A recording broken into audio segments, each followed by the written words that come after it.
प्रयागराज महाकुंभ में मौनी अमावस्या के स्नान पर एक अप्रिय घटना की खबर सामने आई है। अत्यधिक भीड़ के कारण भगदड़ हुई, कुछ लोग घायल बताए जा रहे हैं और कुछ के मृत्यु की भी खबरें आ रही हैं। इस पूरे घटनाक्रम पर प्रधानमंत्री मोदी ने अपने एक्स अकाउंट पर ट्वीट किया है। प्रधानमंत्री मोदी ने अपने ट्वीट में लिखा है कि प्रयागराज महाकुंभ में हुआ हादसा अत्यंत दुखद है। इसमें जिन श्रद्धालुओं ने अपने परिजनों को खोया है, उनके प्रति मेरी गहरी संवेदनाएं। इसके साथ ही मैं सभी घायलों के शीघ्र स्वस्थ होने की कामना करता हूं। स्थानीय प्रशासन पीड़ितों की हर संभव मदद में जुटा हुआ है। इस सिलसिले में मैंने मुख्यमंत्री योगी जी से भी बातचीत की है। मैं लगातार राज्य सरकार के संपर्क में हूँ। प्रधानमंत्री के साथ ही देश के तमाम शीर्ष नेताओं ने भी अपनी अपनी प्रतिक्रिया दी है और इस घटना में पीड़ितों के प्रति अपनी श्रद्धांजलि व्यक्त की है। मुख्यमंत्री योगी आदित्यनाथ ने भी श्रद्धालुओं से अपील की। महाकुंभ 2025 प्रयागराज आए प्रिय श्रद्धालुओं, मां गंगा के जिस घाट के आप समीप हैं वहीं स्नान करें। संगम नोच की ओर जाने का प्रयास न करें। आप सभी प्रशासन के निर्देशों का अनुपालन करें और व्यवस्था बनाने में सहयोग करें। संगम के सभी घाटों पर शांतिपूर्वक स्नान हो रहा है। किसी भी अफवाह पर बिल्कुल भी ध्यान न दें। संसद में नेता प्रतिपक्ष राहुल गांधी ने भी ट्वीट कर अपनी प्रतिक्रिया व्यक्त की।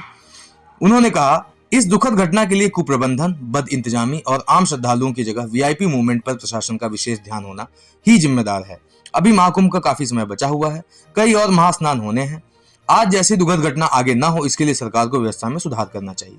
समाजवादी पार्टी के मुखिया पूर्व मुख्यमंत्री अखिलेश यादव ने भी ट्वीट किया और कहा कि महाकुंभ में आए संत समाज और श्रद्धालुओं में व्यवस्था के प्रति पुनर्विश्वास जगाने के लिए यह आवश्यक है कि उत्तर प्रदेश शासन प्रशासन के स्थान पर महाकुंभ का प्रशासन और प्रबंधन तत्काल सेना को सौंप देना चाहिए।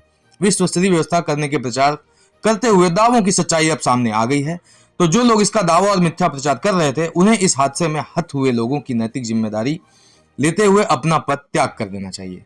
प्रयाग टीवी भी सभी स्नानार्थियों से अपील करता है कि वह संयम रखकर स्नान करने जाएं और जहां भी उन्हें घाट मिले वहीं स्नान करें। संगम के प्रति अपना आग्रह छोड़ दें। भीड़ कोई भी व्यक्ति नकारात्मक अफवाह फैलाने का प्रयास करेगा, उस प्रकार से नुकसान हो सकता है। और जहां पर हैं आप, लगभग 15 से 20 किलोमीटर के दायरे में अस्थायी घाट बनाए गए हैं, उसमें कहीं भी वे स्नान कर सकते हैं।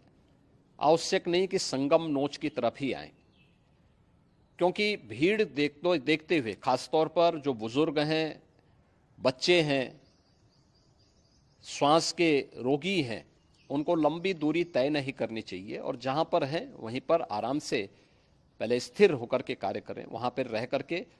और जो नज़दीक के घाट हैं, उसी नज़दीक के घाट में स्नान करेंगे। सब गंगा जी के ही घाट हैं और गंगा जी के इस घाट में वही पुण्य प्राप्त होगा। ये मौनी अमावस्या है। मौनी अमावस्या में स्नान का महत्व है।